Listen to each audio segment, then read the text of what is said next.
The day after is the nothing personal word of the day for Thursday, December 15th, 2022. The day after should be a triggering phrase for those of you born before 1990. That TV show in 1983, remember The Day After was about nuclear holocaust happening, and we all thought it was actually happening when we were watching Jason Robards in that movie. The day after refers to how do you feel sleeping on something, which basic tenets of my principles and advice that I will give to people. Don't make decisions while emotional. Don't be emotional at all if you can help it. Sleep on something and tell me how you feel the day after. Yesterday was the day of some crazy MLB news, some signings, as we contemplate what's happening in this offseason of totally wacky old people getting tons of money, or they're young now, but they're keep going to be getting money when they're old. So what happens when you wake up the day after? And there's two sides to it. The teams who do the signings wake up the day after, and they are super excited. They get dressed faster. They've got a skip in their step, put on some cologne, get to the office, little perfume, go right to the sales department. We're going to have a meeting at 10 o'clock. I want to see marketing. I want to see sales. I want to see graphic design. I want to make sure that we are taking full advantage that Carlos Correa is going to be a giant. Tell me everything. Let's look at the giveaway list. Let's get a bobblehead going. All of these things are happening the day after. I used to warn the departments before we'd actually announce a signing. Whoever the signing was, it doesn't matter whether it was a 2-year deal for $20 million or a 6-year deal for $100 million or a 5-year deal for $80 million. It doesn't matter.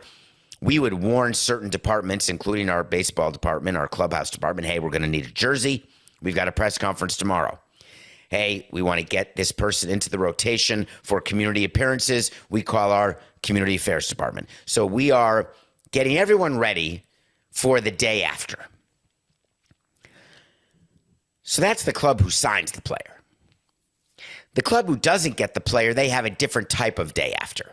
Their day after is also going into your sales department and explaining to them, hey, when the phones ring today, when you're making your outgoing phone calls, or when you're contacting potential season ticket holders, because we are right in the middle of selling season here in December. We're selling Christmas packages and Hanukkah packages. We're trying to do all that we can to drum up business over this offseason period prior to spring training starting.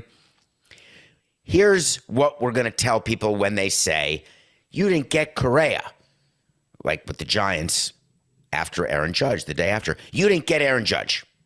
What do you say? Well, what I want you guys to say is that our baseball department is still working to make this team better, and I would expect a signing that will make you happy in the near future.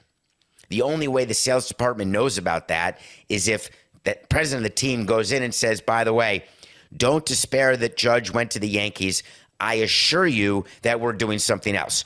And the only way you say that is if you know for sure you're doing something else, which means you're going to get totally screwed in a negotiation. That said, that's what you say to your sales department. Now, if you're a team who almost got Judge and you are not going to reallocate that money and you have to manage the expectations of your salespeople, then you tell them that. Say, listen, that was a generational player. Our owner knows that when that type of player is available, we will make special money available. But short of getting that player, we are very confident in the team we have. And I want you to push upon people that we have Mitch Haniger, we have Logan Webb. Look at the pitchers we signed last year, Wood, Calfani, etc. And we are excited to compete in a division with the Padres and the Dodgers. You have to know what you are selling in order to sell it.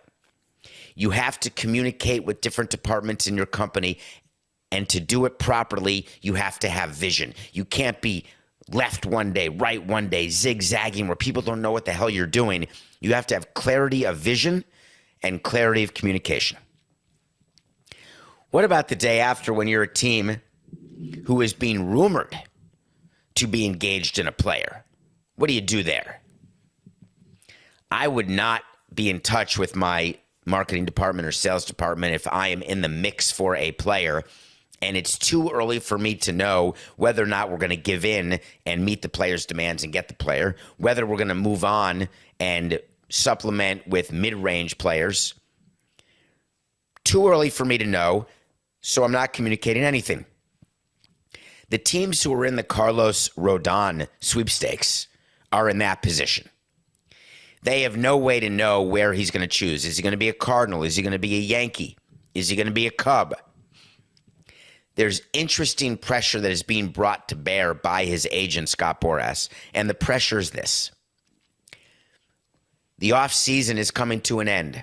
The rush of Christmas signings. Santa is, can you picture Scott saying this? I can't, Coca.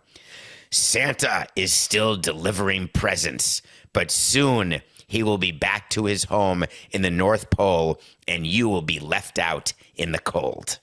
Is that not a perfect Scott Boras statement? What a tool. So he goes to these teams and he says, hey, we've got cream of the crop here. 2 years of performance. He's only looking for a 7-year deal. This is the type of player you want. Of course, it's $30 million a year, but you cannot imagine the value of a starting pitcher at the top of your rotation or depth in your existing great rotation. You want to win New York? You move Severino down. And you move Nestor Cortez down, and you put Carlos Rodon right with Garrett Cole, and you're talking better than Scherzer Verlander. You're talking better than McCullers, Garcia, or Urquidy. You got to do it.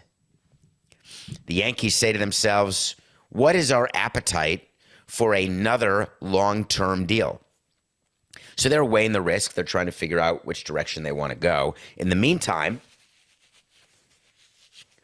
they're pretty clear with the agent what they want to do.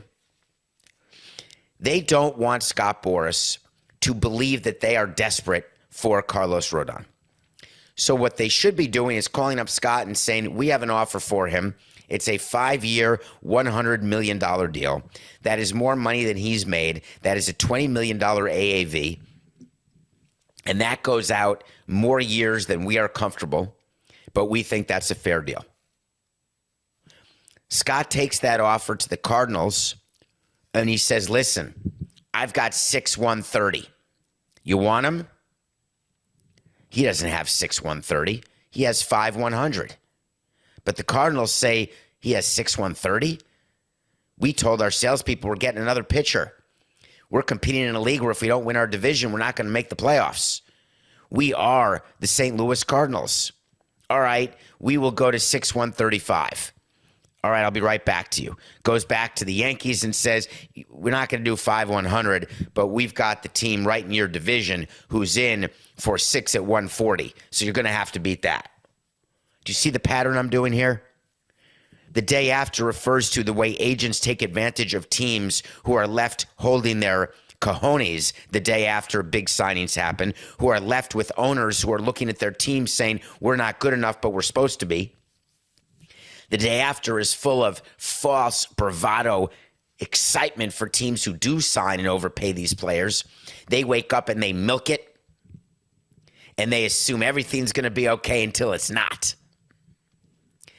The day after is also when players who have not signed say, all right, it's our turn. Dansby Swanson, the day after Correa signed, said, okay, it's time to revisit the teams who have been left out of the musical chair game of shortstop. And let's increase our ask and see how desperate Tom Ricketts really is.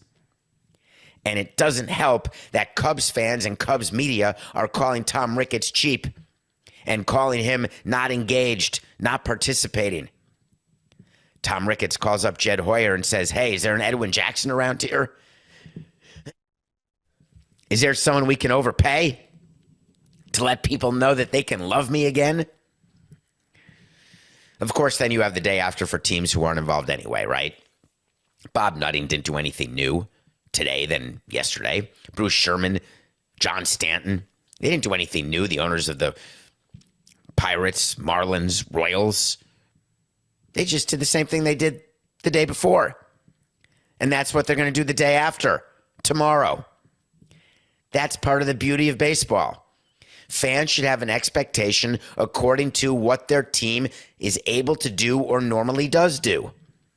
Are Pittsburgh Pirates fans pissed that they didn't sign Aaron Judge? Come on. If you are, your anger is misappropriated. It's the wrong word. Damn it, Coca. It's today Friday.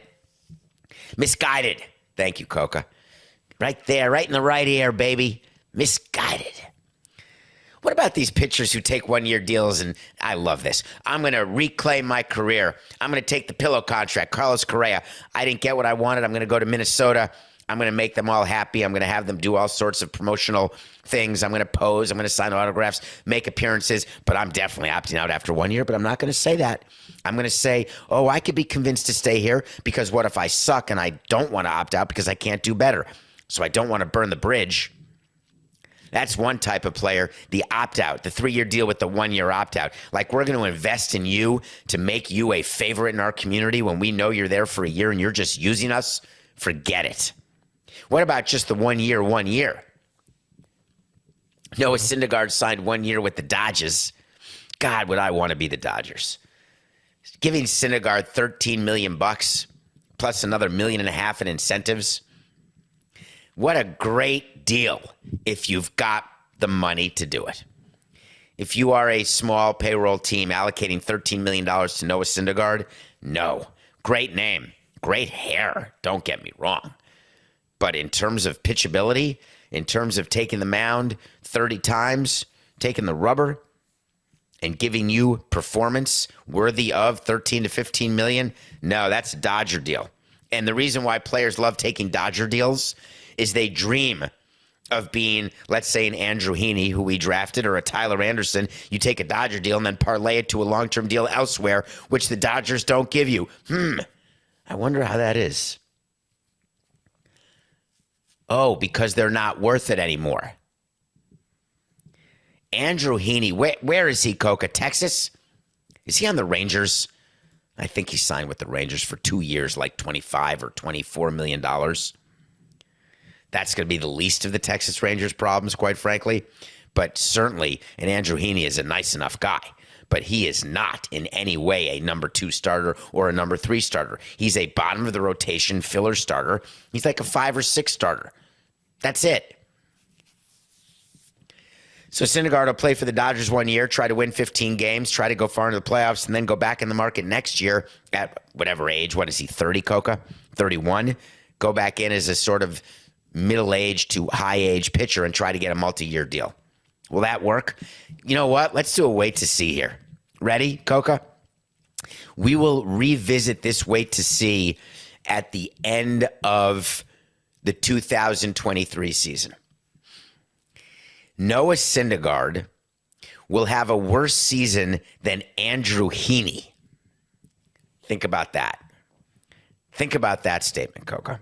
Now, how are we going to measure that? Wins? That's ancient. WHIP? I like that. ERA, that's an easy one. I'll get back to you on the formula. I want to think about it. What makes a season better? You have to talk about innings pitched, don't you? You have to talk about ERA. You have to talk about wins because, believe it or not, people in front offices do care about that. You want to give your team a chance to win. So we're going to come up with a formula, Coca. Remind me, because we're going to come up with it, and we will release it. My own personal formula for evaluating whether one pitcher was better than the next, and we're not just going to use the WHIP plus in Cincinnati. From a front office standpoint, I know what we're going to do.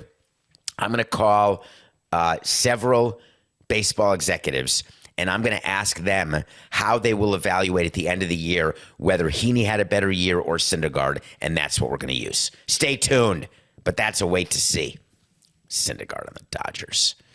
Thor's coming to town. Hey, Chris Hemsworth said that he wasn't doing Thor anymore, I think. I wonder if Noah Syndergaard is in L.A. because he wants to do that. All right, I want to get serious for 1 second with you, because there's something going on in the sports world that is bleeding into your wallet. And for whatever reason, there are those who think that celebrities are responsible.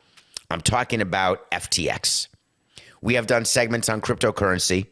I've told you about Sam Bankman-Fried and the fact that he is going to prison for a very long time. He is a criminal. He is a Ponzi schemer. Cryptocurrency is a fugazi. You can believe me. You cannot believe me. You can be all in on Bitcoin and FTX and Miami coin, whatever you want to be in. That is your business. But I have a very simple question for you. Did you invest in FTX because you saw a commercial with Tom Brady or David Ortiz? And if you did invest in FTX because you saw a commercial with Tom Brady or David Ortiz, did you invest knowing what cryptocurrency was? Or did you just open an account, write a check, make some trades, and you didn't have the first idea what you were doing? Or do you know exactly what you were doing, but you had assumptions that you were investing in a company that would protect your currency? And if so, where did it say that? Lawsuits are being filed left and right against endorsers of FTX. A new one was just filed in a Florida state court against David Ortiz and Tom Brady.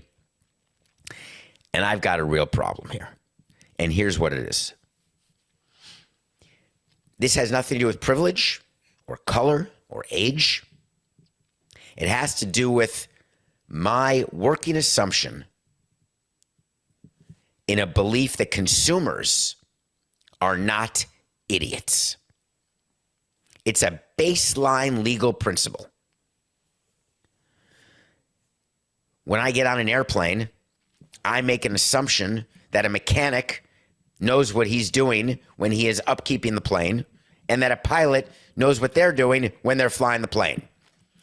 I cannot be held responsible to do the research into the background of the pilot and the mechanic. I assume the company and regulators are taking care of that for me. So when there is a crash and there is a problem with the plane, it is a products liability claim or a negligence claim. A products liability claim is when you are saying that there was a defect in the manufacture of a part of the plane. When there's a negligence claim, that pilot was drunk. That pilot was not trained properly. It is an allocation of blame. In the legal world, that's the concept. When you break it down, who's responsible for this bad thing that happened to me? What allocation do I receive because it was my fault? So, for example, if you cross the street when it says don't walk and you get run over by someone who is texting, what is your allocation of blame for crossing the street when you were not allowed to cross the street? And you hurt yourself, you break your arm, and you are suing for $100,000 of damages. And the jury says, you know what? I agree that's $100,000 of damage. However, you crossed when it said don't walk. You're 75% responsible for what you did. The guy shouldn't have been texting even while driving through a green light. We're assigning 25% to him. You get 25%. Congratulations. Appeal. So allocation is a big thing. So on an airplane, the allocation is pretty simple, right? There is zero part of a passenger. Zero. And I don't care what you do for a living. I don't care if you're a mechanic. I don't care if you're even a pilot. But if you're a passenger on a plane, your allocation is zero.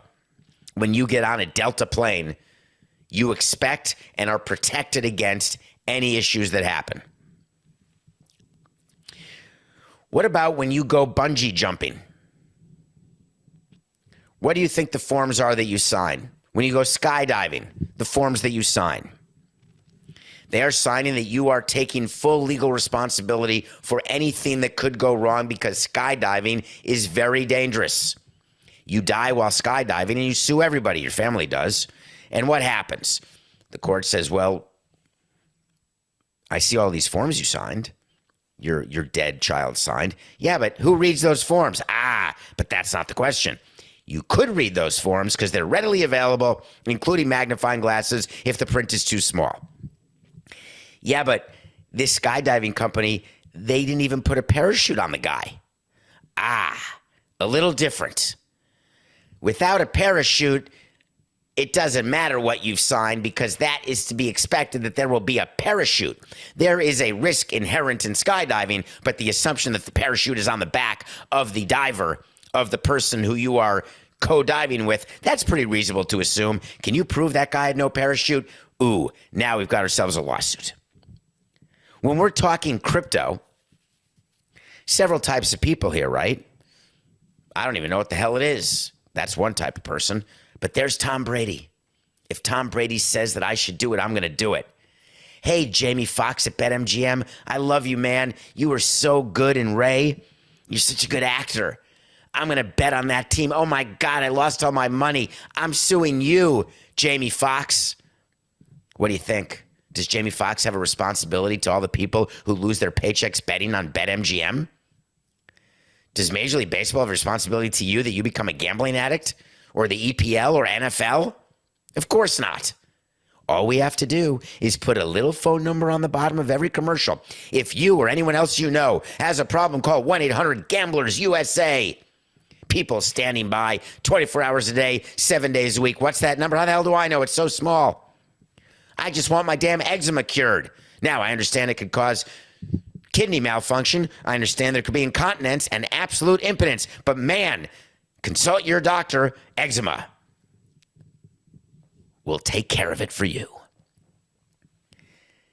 Do you not watch these commercials where you hear all of these things that you ignore? If you badly want something and you badly want to believe it and you ignore what could be right in front of you, is that the celebrity's fault? Does the celebrity have a legal responsibility to make sure that you don't gamble your paycheck away? No. Does the celebrity endorser have a legal responsibility to know that cryptocurrency may go bankrupt? No. But wait. What happens if Tom Brady sat in a meeting with Sam Bankman-Fried? They sat together and Sam said, Tom, here's our plan. I'm going to have you do commercials. I'm going to have you do conferences, and I'm going to have you do speeches. And what people don't know is we're going to take their money.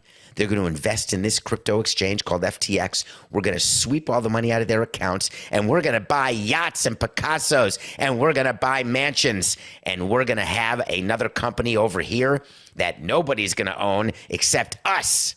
This is going to be great. Hi, I'm Tom Brady. Please join me and Sam Bankman-Fried as we help you make money with cryptocurrency and FTX. Tom, you have the right to remain silent.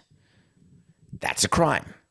He has civil and criminal liability as such. That's one scenario. Another scenario. Hey, Tom, it's Sam Bankman-Fried. You'd never talk to me normally because I'm the furthest thing from cool. But would you mind if I paid you like $5 million in cash? I mean, regular W-2 income. Would you mind doing a commercial asking people to endorse FTX? And by the way, I'll give you a piece of the company. Well, thank you, Sam. May I please see all the financials for the company? Sure you can, Tom. Tom shows it to his lawyer, looks at the financials. Does he have culpability then? Nope. Why not? There's nowhere in the financials that had any sort of path to showing that this was a fraud that was being perpetuated against the common folk.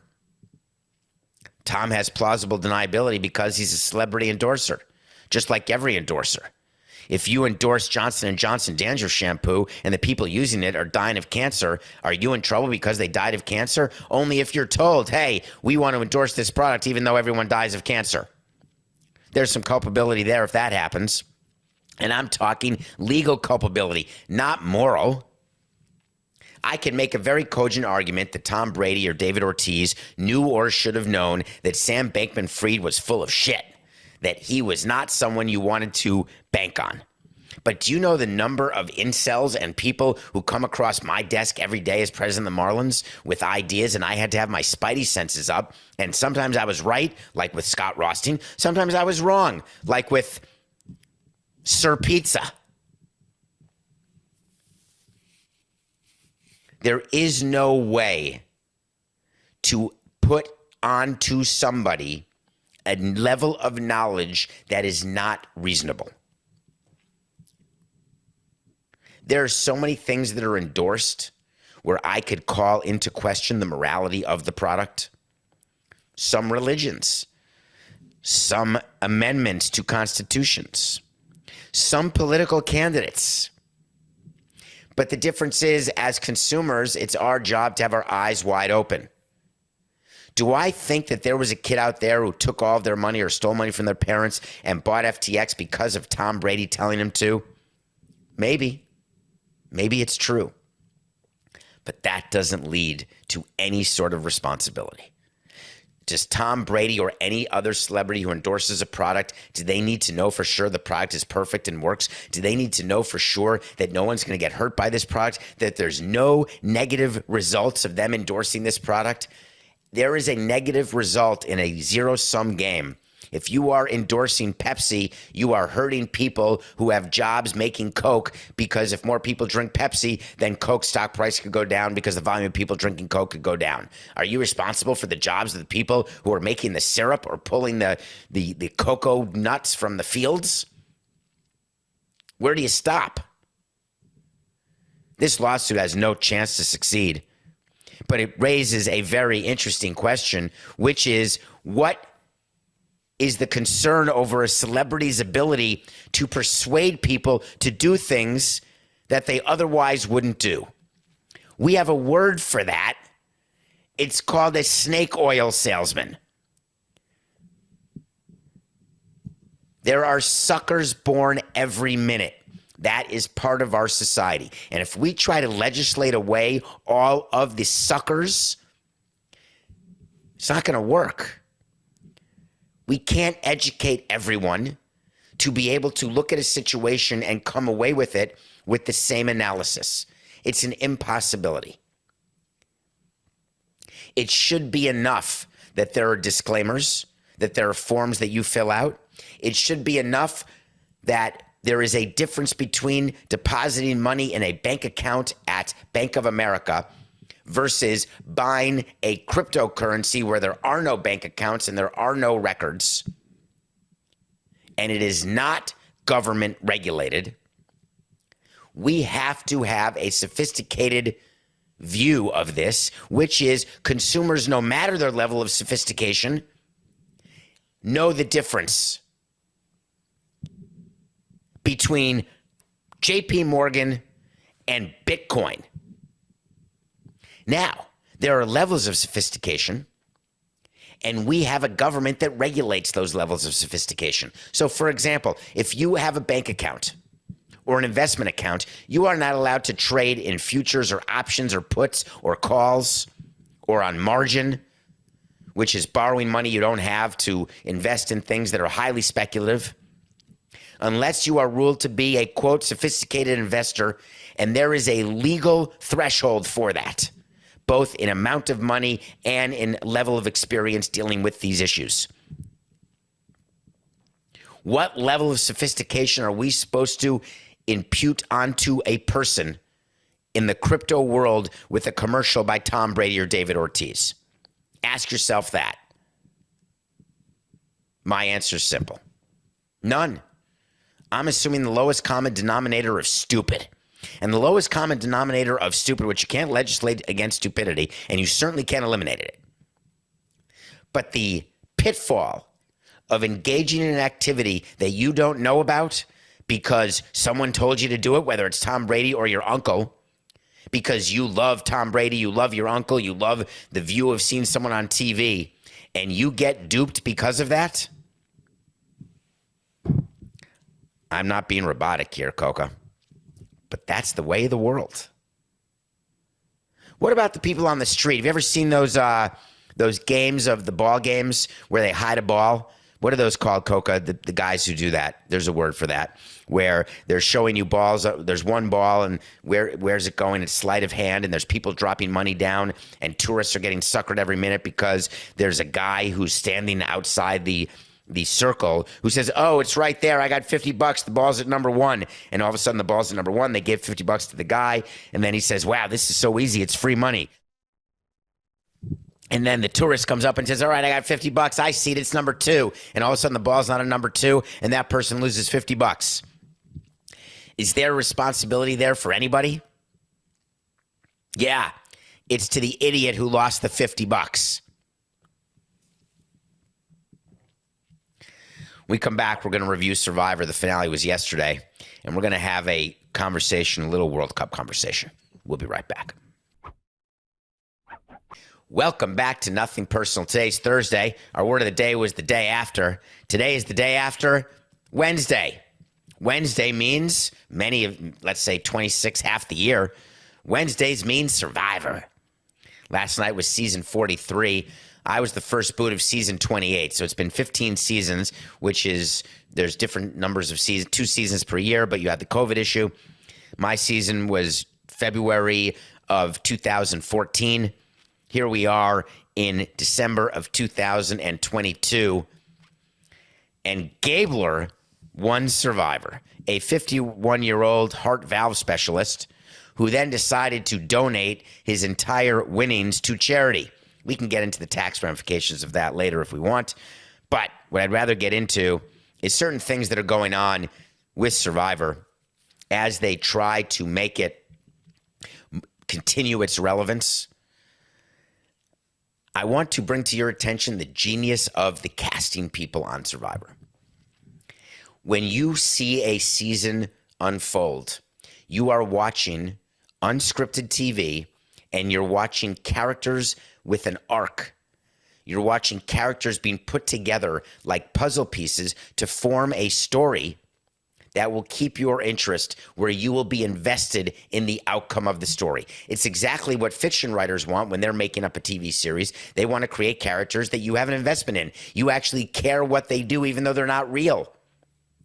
You actually want them to be real. You want to go have coffee with Jerry Seinfeld or George or Elaine. Unscripted has real people doing real things in an unreal setting. There is editing going on in Survivor that you understand because they're filming you 24 hours a day. There were 3 shifts of 8 hours, and you are being filmed 24 hours a day. So if you have 13 hours of programming, but it's really 42 minutes times 13, but just for math, let's make it 13 hours. And you are filming 26 days times 24 hours, right? 400 plus, that's, 600 hours, let's say. Do you agree that you're going to have to edit out a lot and that you're going to put things together in a way that makes it a story that has a beginning, a middle, and an end? Survivor is masterful. Their casting department finds people from around this country in different places doing different things. People who are tall, short, skinny, fat, dark, light, tattooed, pierced, straight up, straight down, doesn't matter. And they combine them into this social experiment, and that's what Survivor has become. In the beginning, it used to be who can lose the most weight and then look the most different at the Survivor reunion when you say, my God, I don't even recognize you because I'm used to seeing you starving. And then Survivor producers and Jeff Probst said, it sort of sucks to watch Garrett sit around all day because he can't move because he's so damn hungry. It then evolved into this game where these people are so smart because they're so good at lying. Do you know how hard it is to lie to someone when the expectation is that you're lying? It's way easier to lie to someone when the bottom line thought is, hey, you're not lying. It didn't even occur to me you'd be lying to me. Way easier to lie under those scenarios. That's why I don't get how agents can lie to team presidents. We know you're lying, and we still think you're telling the truth when you lie to us. Why do we do that? It's the human condition. It's what makes us so cool. Is that you can go on Survivor, a game that requires lying, where everybody's lying, and you can form a bond that says, hey, you're not lying. Oh, my God, you were lying. Show's over. We're still in touch, and I still love you. It's a family, all of us Survivor alums. We all lied to each other. But in the real world, you figure out who you're not lying to and who's not lying to you. And from that, friendships and bonds are made. Baseball is no different. I just had a conversation with an agent yesterday. who I hadn't spoken to in a long time, represented a couple of our players back in the day. We were talking about life and business and nothing personal and various things. And we were laughing at the battles we used to have. And no one would have thought, especially us, that we would ever, 15 years later, 5 years later, have conversations that were based on truths and friendships and commonalities of interest. It is the ultimate example of things being just business and not personal. Survivor is the ultimate example. Negotiating with agents is the ultimate example. It is just business. All right. No, that wasn't the end of the show. We still have like 10 minutes left. 146 and 122 is the nothing personal pick of the day. We had France over Morocco. France against Argentina in the World Cup final. All the people in Qatar who spent $769 billion to put these games up, to put the World Cup up. It's coming to an end on Sunday. 2 games left. A third-place match on Saturday between Croatia and Morocco, and then the final between Argentina and France on Sunday. And all I keep thinking about are the criminals in Qatar, all the people who died, all of the people who don't care that anybody died, and how badly they wanted Qatar against Saudi Arabia in the final. And they're stuck with France versus Argentina. And it makes me smile because from FIFA's standpoint, from the fan standpoint, it's the perfect final where the discussion does not have to be about the atrocities of Qatar. We can talk about Messi. We can talk about, is Mbappe the next Messi? Will Mbappe get his second cup, leaving Messi with 0? Will Messi finally get his cup and get to hoist it above his head and celebrate the career of the GOAT? The storylines for Sunday are perfect. You couldn't have drawn it up better. Will France be the first country to repeat since Brazil in 1962, or will Argentina get it after so many years of not getting Messi his World Cup? Brilliant. I'm going to be watching. I'll tell you that. We'll have a pick for you for tomorrow. I just want to make sure that Messi and Mbappe are playing, but on tomorrow's show, we'll have our weekend picks. I can assure you I'm going to be discussing the Sunday World Cup match. Do you think it's a coincidence that Fox is showing that at 10 a.m. Eastern? Just throwing it out there. Anyone? Anyone realize why it's at that time when the semifinals were at 2 p.m. on Fox? Yeah, of course you know. NFL Sunday. We know where our bread is buttered. We're not taking anything off the air to show World Cup. We want to get you there for the whole day. Watch us from 10 to 12. If there's extra time in PKs, it'll be over by 12:40. We'll go right into a quick pregame, right into kickoff at 1:03 or 1:07 Eastern. It's a perfect plan for Fox. That's why FIFA has so much money to bribe people. All right, NFL week starts tonight. We've got Jimmy Garoppolo and the Niners going against Russell Wilson and the Seahawks. Very exciting game. Is Christian McCaffrey still questionable, by the way, Coca?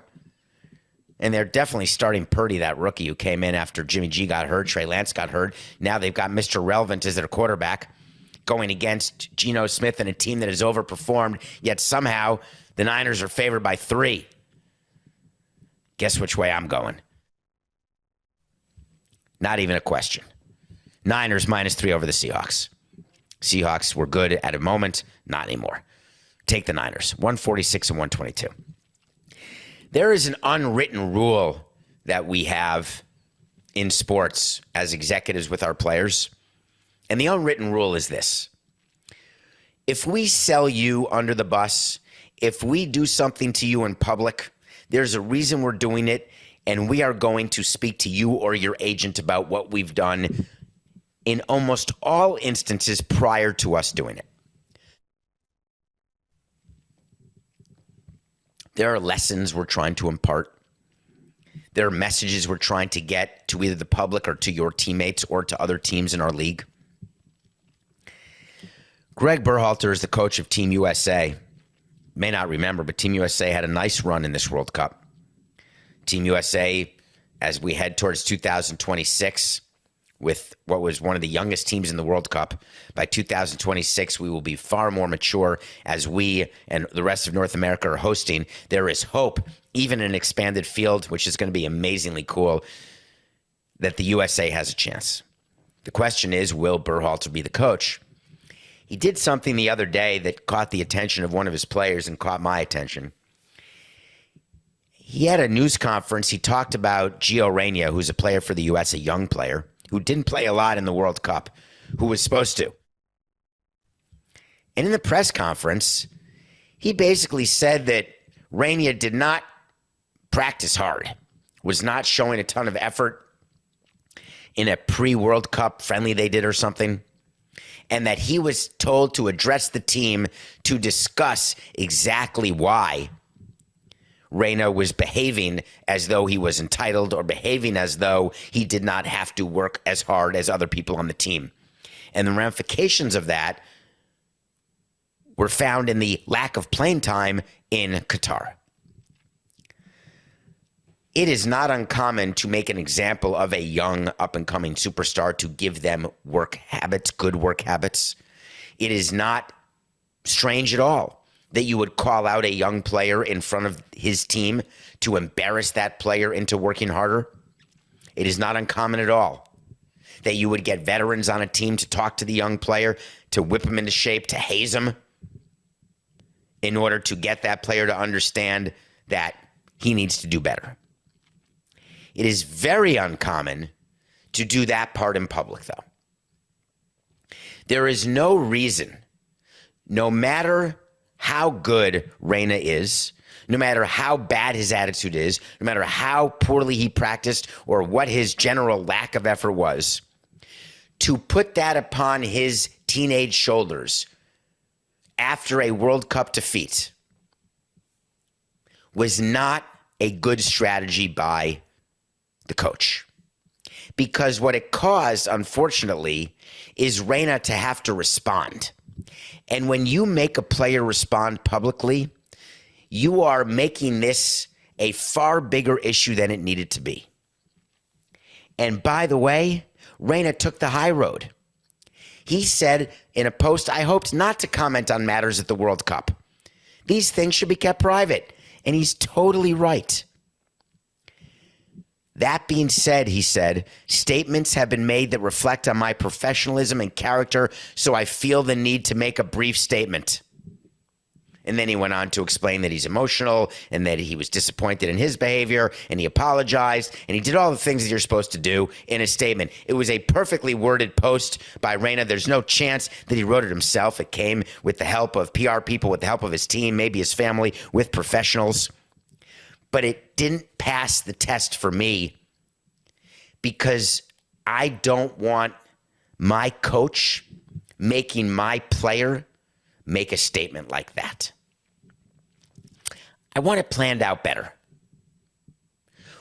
When you are calling out a player, you have to have a plan.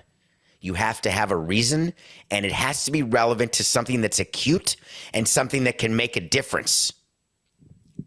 You're in the middle of a season and something happens and you want to get a message to your player, call him out. But off season, and right now the World Cup for the USA is off season, quote unquote. What are you establishing? Are you trying to put yourself in a better position to be the coach in 2026 by saying that you're totally in charge, that you took control of the clubhouse by punishing Reyna when he wasn't trying hard, so everyone knew that you would not put up with that, so make me the coach in 26? Do you think that the U.S. Soccer Federation, the men's national team, that they're not aware of that? They're insiders. Why do you need to have the public behind you in this regard? That's the only reason to make it public, is that you want the sympathy or you want the support of the public. What do they have to do with whether or not you're coaching in 26? And you have the possibility of sacrificing one of your own players who should be there playing in 26.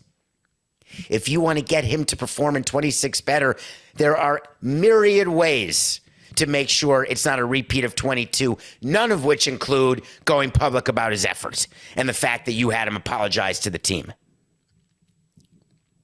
I don't know Berhalter. Never met him. I don't know why he did what he did. I don't know who forced him to do what he did, whether or not it was of his own accord. But I do know that it was not coordinated in a way that we also do where, hey, we're going to say something about you, and here's the statement you're going to make, and we're going to put this to bed now. That's a coordinated result and a coordinated plan to take care of an in-house problem. We do that like puppeteers. Let's get two players together who have fought, and we're going to get them to make a joint statement. We're going to do a joint. Like, remember when Machado and Tatis had that fight in the Padres dugout, and the next day there was syncopation in what their statements were? That wasn't the case with the U.S. men's national team. And in this case, I have to put the blame on Berhalter, unless he was carrying the water for someone else in an effort to make more money for himself and keep his job. And if that's the case, hell, I'm good with it because it's just business. Sorry, Reyna. It's nothing personal.